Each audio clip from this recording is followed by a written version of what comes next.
Hi friends, எல்லோருக்கும் வணக்கம். எல்லோரும் எப்படி இருக்கீங்க? நல்லா இருக்கீங்களா? இன்றைக்கி நம்ம ஒரு புது கதை தான் ஆரம்பிக்க போகிறோம். அதுக்கு முன்னாடி நீங்கள் செய்ய வேண்டிய விஷயம் என்ன அப்படின்னு கேட்டிங்கன்னா, மறக்காமல் நம்ம சேனலை சப்ஸ்கிரைப் பண்ணிக்கோங்க.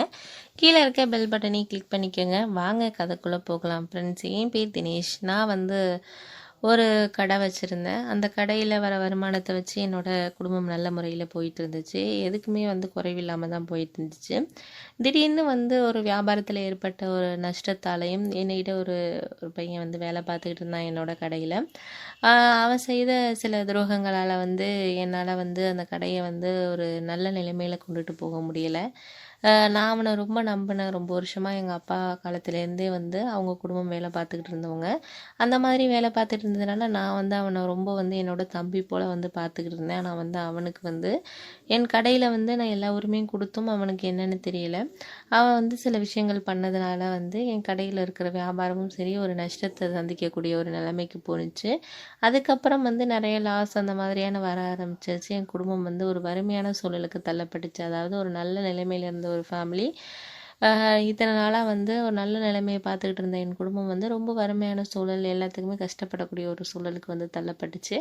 எனக்கு என்ன பண்ணுறதுனே தெரியல. இந்த சூழலை சமாளிக்கணும் அப்படின்னு சொன்னால் கண்டிப்பாக இந்த கடையை வேறு யாருக்கிட்டையாவது நம்ம ஒப்படைச்சோன்னா கண்டிப்பாக அவங்க ஒரு முதல் போட்டு நம்ம வேறு விதமாக பண்ணுவாங்க. ஆனால் என்கிட்ட முதல் போடவே காசு இல்லை. ஏன்னா நிறைய கடன் ஆனதுனால என்னால் முதல் போடவே காசு இல்லை. அந்த மாதிரி யோசிச்சுட்டு இருந்த சமயத்தில் நம்ம இந்த கடையை வித்தரலாம். ஏன்னா அப்பாவோட சொத்தாக இருந்தாலும் நம்ம இத்தனை நாள் கிட்டத்தட்ட 15 வருஷம் அப்பாவுக்கு அப்புறம் நம்ம நடத்திட்டு வந்திருக்கோம். நல்ல முறையில் தான் நடத்திட்டு வந்தோம். மனசில் துரோகங்களால் நம்மளுக்கு இந்த மாதிரி ஒரு நிலைமை வந்துச்சு அப்படிங்கிறது தான் எனக்கு ஒரு பெரிய ஒரு வாழ்க்கையில் ஒரு பெரிய பாடமாக இருந்துச்சு.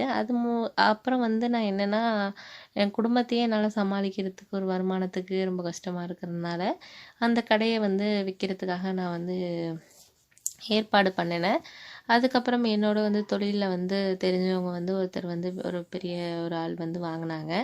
அந்த கடையை அவர் வாங்கிக்கிறதுன்னு சொல்லிட்டு நல்ல விலைக்கே எடுத்துக்கிட்டாரு. அதுக்கப்புறம் அந்த வந்த பணத்துலேருந்து நான் என்ன பண்ணேன்னா அந்த கடன்லாம் இருந்ததெல்லாம் கொஞ்சம் கொடுத்துட்டு மீதி பணம் கொஞ்சம் இருந்துச்சு. அதை வச்சு வேறு ஏதாச்சும் நம்ம தொழில் பண்ணலாம் அப்படின்னு சொல்லிட்டு சும்மா ஒரு டீலர் பிஸ்னஸ் மாதிரி எடுத்து ஒரு ஒரு வியாபாரத்தை ஆரம்பித்தேன். அதில் ரொம்ப முதலீடு போட தேவையில்லை. இருந்தாலும் அதுக்கும் நம்ம மெனக்கடணும் அப்படிங்கிறதுனால எனக்கு வாழ்க்கையே ஒரு வெறுத்து, எப்படி சொல்கிறது, யாரையுமே நம்பக்கூடாது. வாழ்க்கையில் நம்ம தொழிலையும் சரி நம்ம வியாபாரத்துலேயுமே யாரையுமே நம்பி நம்ம ஒப்படைக்கக்கூடாது. நம்ம எதுவுமே நம்ம கைப்பட ஒரு எல்லா விஷயமே இருக்கணும் அப்படிங்கிறது நான் அந்த ஏற்பட்ட நஷ்டத்துலேருந்து கற்றுக்கிட்ட பாடம். அதனால் எனக்கு ஒரு விஷயம்தான் தோணிக்கிட்டு இருந்துச்சு. வாழ்க்கையில் நம்ம யாரை ரொம்ப நம்புகிறோமோ அவங்களால தான் நம்மளுக்கு வாழ்க்கையில் ஒரு பெரிய ஏமாற்றத்தை சந்திக்க முடியும் அப்படிங்கிறத அந்த ஒரு பாடம் எனக்கு கற்றுக் கொடுத்துச்சு. இருந்தாலும் அது இருந்த நிலைமைக்கு நம்மளால் ஆக முடியலன்னா இப்போ இருக்கிற ஒரு சூழலை சந்திக்கிறதுக்கு நம்ம கண்டிப்பாக கடுமையாக உழைக்கணும் அப்படிங்கிறது மட்டும் நல்லா தெரிஞ்சிச்சு. அதுக்கப்புறம் அந்த கடையிலே அந்த வியாபாரத்தையே கொஞ்சம் ஓரளவு பண்ணேன். என்னோட மனைவியும் நான் எனக்கு நல்ல உதவியாக தான் இருந்தாங்க. ஏன் அப்படின்னா என் மனைவி நான் காதல் திருமணம் பண்ணேன். அவங்க ரொம்ப வசதி இல்லாத ஒரு வீட்டிலேருந்து வந்திருந்தாலும் என் குடும்பத்தை அவங்க குடும்பம்னு நினச்சி எங்கள் அம்மா அப்பாவை ரொம்ப நல்ல முறையில் பார்த்துக்கிட்டாங்க. அப்பா இறந்துட்டாங்க, அம்மா மட்டும்தான். அதுக்கப்புறம் அவங்களும் வீட்டில் மாவு பிஸ்னஸ்ஸு அந்த மாதிரியெல்லாம் பண்ணுறது அதில் வர வருமானத்தை வச்சு குடும்பத்தை ரன் பண்ணிக்கிட்டு இருந்தாங்க. நானும் இதில் கிடைக்கிற வருமானத்தை வச்சு நானும் ஒரு நல்ல முறையில் அதை செஞ்சுக்கிட்டு இருந்தேன். அப்போ அந்த சமயத்தில் என்னாச்சுன்னா அம்மாவுக்கு என்னோட தாய்க்கு உடம்பு முடியாமல் போணுச்சு. அவங்களுக்கு அம்மாவுக்கு உடம்பு முடியலைன்னோட அது அடுத்த ஒரு கஷ்டமாக இருந்துச்சு எனக்கு மனசு. ஏன்னா அப்பா இறந்துட்டாங்கங்கிறப்போ நம்ம அம்மாவை கண்டிப்பாக நல்லா பார்த்துக்கணும் அப்படிங்கிற ஒரு பொறுப்பு எனக்கு இருந்துச்சு. இப்போ அவங்களுக்கும் இப்படி ஆகுதே அப்படின்னு சொல்லிட்டு எனக்கு ரொம்ப மன வருத்தமாக இருந்துச்சு. இருந்தாலும் பரவாயில்ல, நம்ம சமாளித்து தான் ஆகணும்னு சொல்லிட்டு அவங்கள நல்லா ட்ரீட்மெண்ட் கொடுக்கறதுக்காக சில பணத்தை செலவழித்தேன். இருந்தாலும் அதில் எனக்கு ஒரு சந்தோஷம் கிடச்சிச்சு. பரவாயில்ல, நம்ம அப்பா போனாலும் நம்ம அம்மாவுக்கு ஏதோ ஓரளவு இந்த அளவுக்கு பண்ணுற அளவுக்குனாச்சும் நம்ம இருக்கிறோமே அப்படிங்கிற மாதிரியான ஒரு இது தான் இருந்துச்சு. சரி அப்படின்னு சொல்லிட்டு அம்மாவும் இறந்தாங்க. என்னால் அது அடுத்த இழப்பாக இருந்துச்சு. அதாவது கடை இழந்ததுக்கு அப்புறம் ஒரு வியாபாரம் இதெல்லாம் போனாலும் என்னோடய அம்மா ஒரு சப்போர்ட்டிவான ஒரு ஒரு பெண்ணுன்னு சொல்லலாம். எப்போதுமே வந்து தான் பையன் வந்து என்னதான் வந்து ஒரு கஷ்டமான நிலைமையில இருந்தாலும் பார்த்துக்கலாம்டா, நம்ம சமாளிக்கலாம், நீ அதெல்லாம் பற்றி கவலைப்படாத, நம்மலாம் என்ன வந்து உங்கள் அப்பாவோட நான் வந்து கல்யாணம் பண்ணிட்டு வந்தப்போ ஒன்றுமே இல்லை தான், ஆனால் இந்த அளவுக்கு ஒரு கடையை சம்பாரித்து வீடெல்லாம் வந்து உருவாக்கணும்னா நானும் அப்பாவும் சேர்ந்து ஓரளவு இரவு புகழாக உழைச்சி பண்ணி செஞ்சதுனால இந்த அளவுக்கு வந்துச்சு. நீ அதனால் வந்து எதையும் பற்றி மனசை போட்டு குழப்பிக்காத, எல்லாம் வந்து சமாளிக்க தான் பிறந்திருக்கோம். உலகமே வந்து நம்மளுக்கு ஒரு போட்டியான ஒரு விஷயம் தான்டா, அதனால வந்து எதையும் நீ பற்றி நினைக்காத, நமக்கு கண்டிப்பாக உழைப்பு இருக்குது, நம்ம வந்து கண்டிப்பாக ஜெயிப்போம் அப்படிங்கிற விஷயத்த அம்மா அடிக்கடி என்கிட்ட சொல்லிகிட்டு இருப்பாங்க. அம்மா இறந்ததுக்கு அப்புறம் வந்து எனக்கு வந்து கடையும் போயிட்டு அம்மாவும் அடுத்தது இறந்துட்டாங்கங்கிறப்போ எனக்கு வாழ்க்கையே ஒரு வெறுமையாக இருந்துச்சு. அதனால் வந்து என்ன நான் யோசித்தேன்னா, அந்த இடத்துல நம்ம இருக்க வேணாம், அந்த ஊரில் இருக்க வேணாம், ஏன்னா தொழிலையும் வந்து நஷ்டம், அதுக்கப்புறம் அம்மாவும் இறந்துட்டாங்கங்கிறப்போ நம்ம வேறு ஊரை தேடி வேலைக்கு போகலாம் அப்படின்னு சொல்லிட்டு அந்த இருந்த வீடு எங்களோட சொந்த வீடு தான், இருந்தாலும் அதை வாடகைக்கு விட்டுட்டு அந்த பணத்தில் வந்து நம்ம வந்து ஏதாச்சும் வீட்டு செலவுக்கு அந்த வர்ற பணத்தை வச்சுக்கலாம், இல்லை வேறு ஊருக்கு போகிற ஊரில் வந்து வாடகைக்கு விட்டுக்கலாம் அப்படின்னு சொல்லிட்டு அந்த ஒரு எண்ணத்தில் தான் வந்து நான் வந்து இருந்தேன். அதனால் என் மனைவிக்கிட்ட அந்த விஷயத்த சொன்னதுக்கப்புறம் அவளும் வந்து சரி அப்படின்னு சொல்லிட்டு அவளும் சொன்னான். அதுக்கப்புறம் சரி அப்படின்னு சொல்லிட்டு அந்த வீட்டை வாடகைக்கு விட்டுட்டு நாங்கள் எங்கள் ஊர்லேருந்து அந்த ஊர்லேருந்து ஒரு 10 கிலோமீட்டர் தொலைவில் ஒரு ஊரில் போயிட்டு வியாபாரம் பண்ணுறதுக்காக சில விஷயங்கள்லாம் பண்ணோம். அதுக்கப்புறம் என்ன நடந்துச்சுங்கிறத நான் அடுத்த பாட்டில் உங்ககிட்ட சொல்கிறேன் ஃப்ரெண்ட்ஸ். ஹாய் ஃப்ரெண்ட்ஸ், எல்லோருக்கும் வணக்கம். எல்லோரும் எப்படி இருக்கீங்க, நல்லா இருக்கீங்களா? இன்றைக்கி அடுத்த பாட்டு தான் பார்க்க போகிறோம். அதுக்கு முன்னாடி நீங்கள் செய்ய வேண்டிய விஷயம் என்ன அப்படின்னு கேட்டிங்கன்னா, நம்ம சேனலில் நீங்கள் முதல் முறையாக பார்க்குறவங்களா இருந்தீங்கன்னா கண்டிப்பாக மறக்காமல் சேனலை சப்ஸ்கிரைப் பண்ணுங்கள் ஃப்ரெண்ட்ஸ். அதுக்கப்புறம் முக்கியமான விஷயம் என்ன அப்படின்னு கேட்டிங்கன்னா, வீடியோவை ஸ்கிப் பண்ணாமல் கதையை முழுசாக கேளுங்க. அப்போ தான் வந்து கதையோட தன்மையை நீங்கள் புரிஞ்சுக்க முடியும். வாங்க கதைக்குள்ளே போகலாம். நாங்கள் அந்த ஊருக்கு போனதுக்கப்புறம் எங்களுக்கு அந்த ஊர் ரொம்ப பிடிச்சிருந்துச்சு. இங்கே உள்ள பக்கத்தில் உள்ளவங்கலாம் நல்லபடியாகவே பழகினாங்க. ஏன் அப்படின்னா, ஒரு ஊரை விட்டு இன்னொரு ஊருக்கு போகிறோம் அப்படின்னு சொன்னால் நம்மளோட எல்லா சூழ்நிலைகளும் மாறும். அப்படிங்கிறப்போ நம்ம பிறந்து வளர்ந்த ஊரை விட்டுட்டு ஒரு ஊருக்கு போகிறோம் அப்படின்னா ரொம்ப கஷ்டமான அனுபவமாக தான் இருந்துச்சு. எனக்கு வந்து என்ன பண்ண போகிறோம், என்ன செய்ய போகிறோங்கிற ஒரு மனக்கலக்கத்தில் தான் போனேன். ஆனால் பரவாயில்ல, அங்கே உள்ளவங்களாம் என்னோட நல்லா பழகுனாங்க. அந்த இடத்துல நான் வந்து கடை வச்சேன். சும்மா ஒரு பாத்திரம் இந்த மாதிரியெல்லாம் வந்து மொத்தமாக வாங்காமல் ஒரு சில்லறையாக விற்கிறக்கூடிய ஒரு கடை, அதுக்கப்புறம் அதிலே 2-3 பொருட்கள் விற்கிற மாதிரி அந்த மாதிரி தான் நான் வந்து அந்த கடையை வந்து செட் பண்ணியிருந்தேன். அதுக்கு பக்கத்திலே வாடகைக்கு இருக்கிற மாதிரி ஒரு வீடையும் வந்து நாங்கள் எடுத்திருந்தோம். எங்கள் வாழ்க்கை ஒரு நல்ல ஒரு வாழ்க்கையாக தான் போயிருந்துச்சு. ஏன்னா வர வருமானத்தை வச்சு ஏதோ குடும்பம் ஓடிட்டு இருந்துச்சு. என்னோட மனைவியும் வந்து அவள் வந்து டைலரிங் அந்த மாதிரிலாம் பண்ணுறது, மாவு விற்கிற பிஸ்னஸாக அங்கேயும் செஞ்சால் ஓரளவு அதில் வர வருமானத்தை வச்சு குடும்பம் ஓடிக்கிட்டு இருந்துச்சு. அந்த சமயத்தில் என்னாச்சுன்னா, நான் வந்து இருந்த வீட்டுக்கு பக்கத்தில் வந்து ஒருத்தவங்க வேலை பார்க்குறதுக்காக வந்து வந்துக்கிட்டு இருந்தாங்க. அவங்க வந்து எனக்கு முதல் தடவையாக பார்க்குறப்போ வந்து என்ன தோணுச்சுன்னா, எங்கேயோ பார்த்துருக்க மாதிரியான ஒரு சூழல் தான் இருந்துச்சு. ஆனால் வந்து அவங்கக்கிட்ட எனக்கு கேட்குறதுக்கு ஒரு மாதிரி இருந்துச்சு. ஏன்னா வந்து என்னத்தை ஃபஸ்ட்டு டைமே வந்து உங்களை எங்கேயோ பார்த்துருக்கோன்னு கேட்டால் அவங்க நம்மளை என்ன நினப்பாங்கன்னு நினச்சிட்டு நான் இப்படியே இருந்தேன். அன்னைக்கு ஒரு நாள் வந்து என் கடைக்கு வந்து அவங்க வந்தாங்க. ஒரு சில விஷயங்கள் வாங்குறதுக்கு, பொருள் வாங்குறதுக்கு வந்தாங்க. நான் உடனே கேட்டேன், நீங்கள் யாரும்மா, எந்த ஊர் அப்படின்னு கேட்டேன். அவங்க வந்து என்னோட ஊரை தான் சொன்னாங்க. அதுக்கப்புறம் வந்து எனக்கு என் பேரை சொன்னேன். ஓ தெரியும்ப்பா, எனக்கெல்லாம் உங்களை தெரியும் அப்படிங்கிற மாதிரி சொன்னாங்க. அதுக்கப்புறம் வந்து என்ன சொன்னாங்கன்னா, என்னோட வீட்டுக்கார் வந்து அங்கே இருந்தாங்கப்பா, நாங்கள் வந்து அங்கே அவர் இறந்ததுக்கப்புறம் அந்த ஊரை விட்டு நாங்கள் வந்திருக்கோம், உங்கள் அம்மா அப்பாவெல்லாம் எனக்கு நல்லாவே தெரியும், நீ என்னத்துக்கு இங்கே வந்து இருக்கிற, அந்த ஊர்லேயே தான் நல்ல வியாபாரம்லாம் பண்ணிகிட்டு இருந்தீங்களே, என்ன ஆச்சு அப்படின்னு கேட்டாங்க. நான் சொன்னேன், இது மாதிரி தொழில் நஷ்டமாயிட்டுமா, அதனால தான் வந்தேன் அப்படின்னு சொல்லிக்கிட்டு இருந்தேன். ஓ அப்படியாப்பா, நான் வந்து இங்கே வந்து வீட்டில் வேலை பார்க்குறது அந்த மாதிரி விஷயத்துக்காக வந்து நான் வந்து வேலை பார்த்துக்கிட்டு இருக்கேன்ப்பா, எனக்கு ஒரு பொண்ணு இருக்கா, அவள் வந்து வீட்டில் தான் இருக்கிறா, அவளுக்கு தான் வேலை வந்து எனக்கு இப்போ கிடைக்காம ரொம்ப கஷ்டமாக இருக்குது, ஏதாச்சும் வேலை இருந்தால் சொல்லுப்பா அப்படிங்கிற மாதிரி நான் அவர்கிட்ட சொன்னேன். அவர் சொன்னதுக்கப்புறம் வந்து என்ன சொன்னார்னா, எனக்கு சரி ஓகே நான் கேட்டுட்டு அது சொல்கிறேன், பக்கத்தில் ஏதாச்சும் வேலை இருக்கான்னு சொல்லிட்டு அப்படின்னு சொன்னேன். அதுக்கப்புறம் அவங்க போயிட்டாங்க. எனக்கு வந்து கஷ்டமாக இருந்துச்சு. ஏன்னா அவங்க நல்லாவே தெரியும் நமக்கு, நம்மளுக்கு தெரிஞ்சவங்களா போயிட்டாங்க, ஏதாச்சும் உதவி பண்ணலாம் அப்படின்னு எனக்கு தோணுச்சு. ஏன்னா அவங்க அந்த மாதிரி நல்லா வாழ்ந்தவங்க, ஆனால் இப்போ இப்போ இப்படி இருக்காங்களே அப்படின்னு சொல்லிட்டு ரொம்ப கஷ்டமாக இருந்துச்சு. சரி ஓகே அப்படின்னு சொல்லிட்டு நானும் எங்கள் கடைக்கு பக்கத்துலேயே வந்து ஒரு வாட்டர் கேன் அந்த மாதிரியெல்லாம் போடுற பிஸ்னஸ் பண்ணுற ஒருத்தர் வந்து கடை வச்சுருந்தாரு. அந்த கடையில் வந்து அவர் நல்லா பழக்கமாக இருந்தார். ஏன்னா ஒரு 3-4 மாதம் இருந்தாலும் என்னால் வந்து எல்லாமே வந்து நல்லா பழகினார். அவர் வந்து ஆட்கள் தேவை அப்படின்னு சொல்லி இது போஸ்டர் ஒட்டிக்கிட்டு இருந்தார். நான் உடனே அதை பார்த்துட்டு எனக்கு தெரிஞ்ச ஒருத்தவங்க இருக்கிறாங்க, சேர்த்துக்கிறீங்களாண்ணே வேலைக்கு அப்படின்னு சொன்னேன். இங்கே வந்து இந்த கணக்கு இதெல்லாம் பார்க்குறதுக்கு எழுதுறதுக்கு தான் வேணும், அந்த பொண்ணு படிச்சிருக்கப்பா, ஒரு 10வது படிச்சிருந்தா கூட போதும் அப்படிங்கிற மாதிரி தான் சொல்லிக்கிட்டு இருந்தார். சரி அப்படின்னு சொல்லிட்டு நான் அவங்களுக்கு அந்த நம்பர் கொடுத்துட்டு போனாங்க. அதுக்கு ஃபோன் பண்ணி கேட்டேன். 12வது வரைக்கும் படிச்சிருக்காப்பா, அதெல்லாம் எழுத எல்லாமே தெரியும் அவளுக்கு அப்படின்னு, பக்கத்தில் எந்த வேலையும் கிடைக்கல அப்படின்னு சொன்னதுக்கு நான் அப்புறம் வந்து நான் இது மாதிரி சொன்னேன், நீங்கள் வாங்க என் கடைக்கு உங்கள் பொண்ணை அழைச்சிக்கிட்டு அப்படின்னு சொன்னேன். அதுக்கப்புறம் அவங்களும் வந்து அழைச்சிக்கிட்டு வந்தாங்க. அழைச்சிட்டு வந்ததுக்கப்புறம் பார்க்குறதுக்கு ரொம்ப அழகாக இருந்த அந்த பொண்ணு எனக்கு ரொம்ப ஒரு மாதிரி ஈர்ப்பாயிடுச்சு அவன் மேலே. அந்தளவுக்கு ரொம்ப ஒரு அழகான ஒரு தோற்றம் இருந்துச்சு. ரொம்ப பார்க்குறதுக்கும் ரொம்ப வந்து நல்ல ஒரு குணம் கொண்ட பொண்ணாக தான் இருந்தா. எனக்கு ரொம்ப பிடிச்சிருந்துச்சு. அதுக்கப்புறம் உனக்கு தான் வேலையாம்மா அப்படின்னு சொல்லி கேட்டேன். ஆமாம் ஆமாம் அப்படின்னு சொல்லி சொன்னான். சரி அப்படின்னு சொல்லிட்டு அந்த பக்கத்தில் இருந்த கடை அண்ணன்ட்ட போயிட்டு நான் வந்து அறிமுகப்படுத்தி வச்சேன். இவங்க தான் அந்த வேலைக்கு வந்திருக்கவங்க, பார்த்துக்குங்கண்ணே அப்படின்னு, வேணா வேலைக்கு சேர்த்துக்குங்க அப்படின்னு சொன்னேன். சரிப்பா நீ சொன்னால் சரியாக தான் இருக்கும் அப்படின்னு சொல்லிட்டு அவரும் வந்து வேலைக்கு வந்து சேர்த்துக்கிட்டாரு. உனக்கு 6000 ரூபா சம்பளம்ப்பா அப்படிங்கிற மாதிரி சொல்லியிருந்தாரு.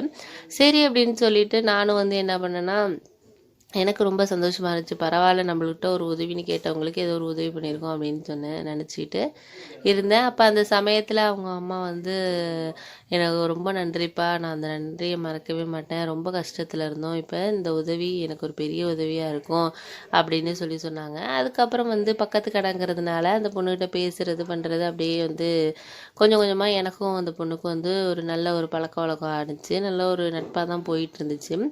ஒரு நாள் திடீர்னு அந்த அம்மாவுக்கு வந்து உடம்பு முடியல அப்படின்னு சொல்லிட்டு அந்த பொண்ணு வந்து வேலைக்கு வரல அப்படின்னு சொல்லிட்டு அவர் பக்கத்து கடைக்காரர் சொன்னார். நான் கேட்டதுக்கு உடனே எனக்கு மனசு கேட்கல. அதுக்கப்புறம் அவங்க வீடு வந்து அந்த தெருவில் ஒரு 2வது தெரு தள்ளி இருந்துச்சு. சரி போய் பார்ப்போம் அப்படின்னு சொல்லிட்டு நான் கடையை வந்து மூடிட்டு அவங்கள பார்க்குறதுக்காக வந்து போனேன். அப்போ வந்து ரொம்ப ஒரு சின்ன வீடு தான், ரொம்ப ஒரு மாதிரி ஓரளவு வசதி எதுவுமே இல்லை அந்த வீட்டில். அப்போ வந்து அவங்க படுத்திருந்தாங்க. இந்த பொண்ணு வந்து டீ வச்சுக்கிட்டு இது பண்ணிக்கிட்டு இருந்தா. நான் உடனே என்னை பார்த்தோன்னே வாங்க வாங்க உள்ளார அப்படின்னு சொல்லிட்டு அவங்க ரொம்ப மாதிரி கஷ்டமாக போயிட்டு அவங்களுக்கு. அதுக்கப்புறம் நான் உள்ளார போயிட்டு உட்காந்தேன். என்ன பண்ணுது என்னன்னு சொல்லி கேட்டேன். இல்லைப்பா கொஞ்சம் உடம்பு முடியல, கால் வலியாக இருக்குது, உடம்பெல்லாம் ஒரு மாதிரி இதாக இருக்கிற மாதிரி இருக்குப்பா அப்படிங்கிற மாதிரி சொன்னாங்க. சரி அப்படின்னு சொல்லிட்டு நாங்கள் வா ஹாஸ்பிட்டலுக்கு போக கேட்டதுக்கு இல்லைப்பா வேணாம் வேணாம் அப்படின்னு சொல்லிட்டு தாங்கிக்கிட்டே இருந்தாங்க.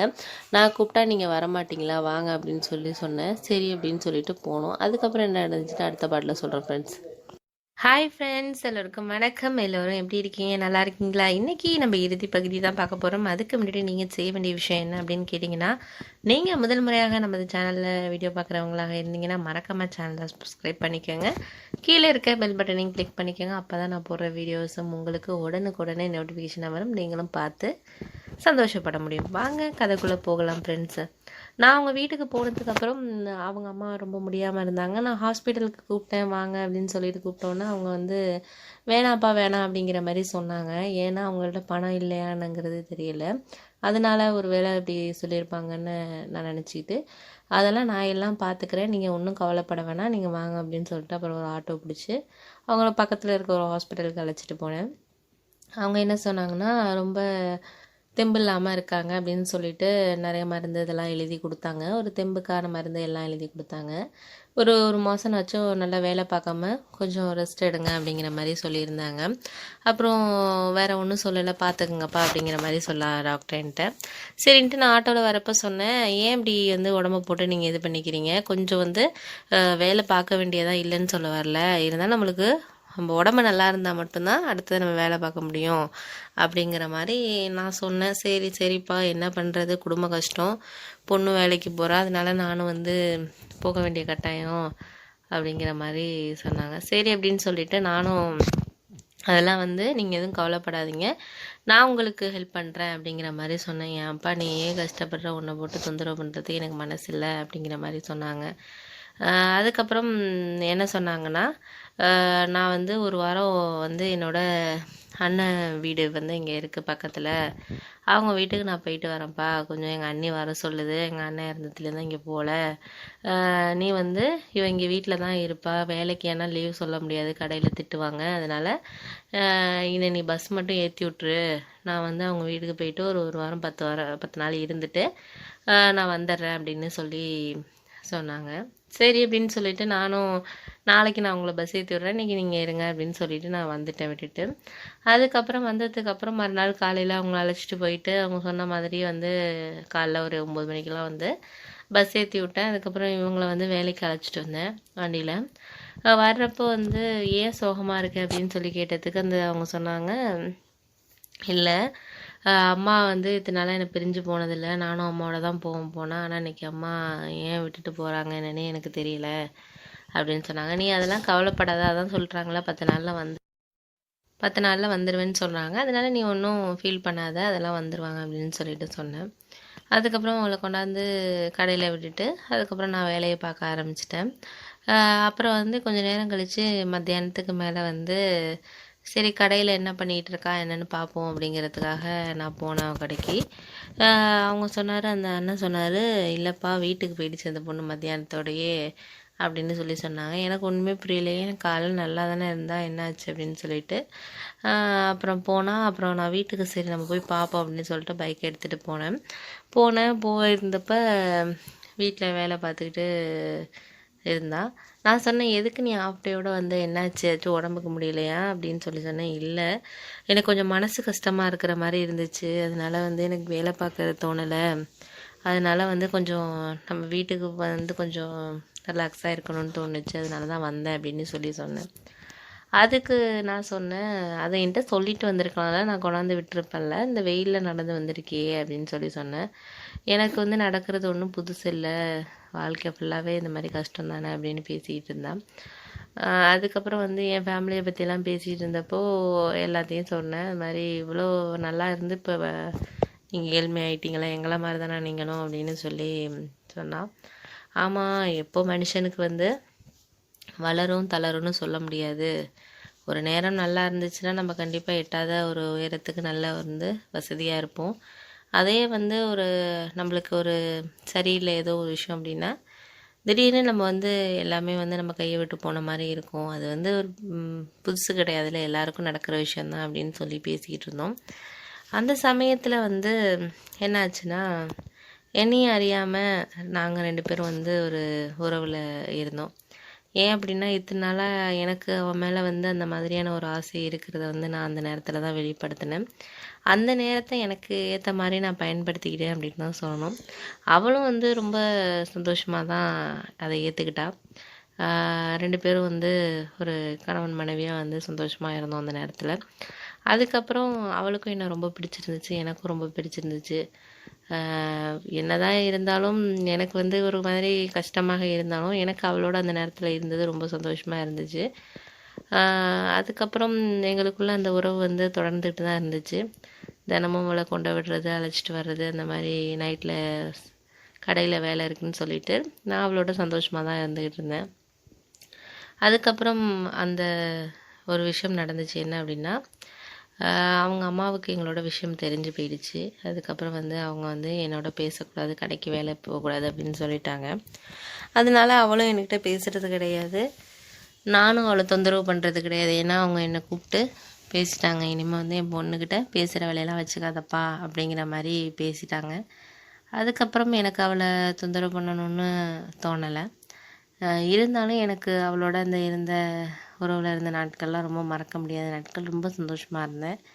அந்த நாட்கள் என்னோடய லைஃப்பில் வந்து ரொம்ப ஒரு அமைதியான ஒரு சுகமான நாட்கள் அப்படின்னு தான் சொல்லணும். அந்தளவுக்கு ரொம்ப சந்தோஷமாக இருந்துச்சு அந்த நாட்கள். அந்த மாதிரி ஒரு நாட்களை இப்போயும் நினச்சி பார்த்தா எனக்கு ரொம்ப சந்தோஷமாக தான் இருக்கும். இப்போ அவள் வேறு ஊருக்கு போயிட்டா. என்னோடய வாழ்க்கை வந்து என் குழந்தைங்க, நான், என் கடை, என் ஒய்ஃபு இப்படி போயிட்டுருக்கு. இருந்தாலும் எப்போயாச்சும் அவளை பற்றி நான் நினச்சி பார்க்குறப்போ அவளோட அந்த இருந்த நாட்கள், சந்தோஷமாக இருந்த அந்த நாட்கள் வந்து எனக்கு எப்போதுமே மனசுக்கு வந்துட்டு போயிட்டுருக்கும். இந்த கதை உங்களுக்கு பிடிச்சிருந்துச்சுன்னா கதையை மறக்காமல் லைக் பண்ணிவிடுங்க, சேனலை சப்ஸ்கிரைப் பண்ணிடுங்க ஃப்ரெண்ட்ஸ்.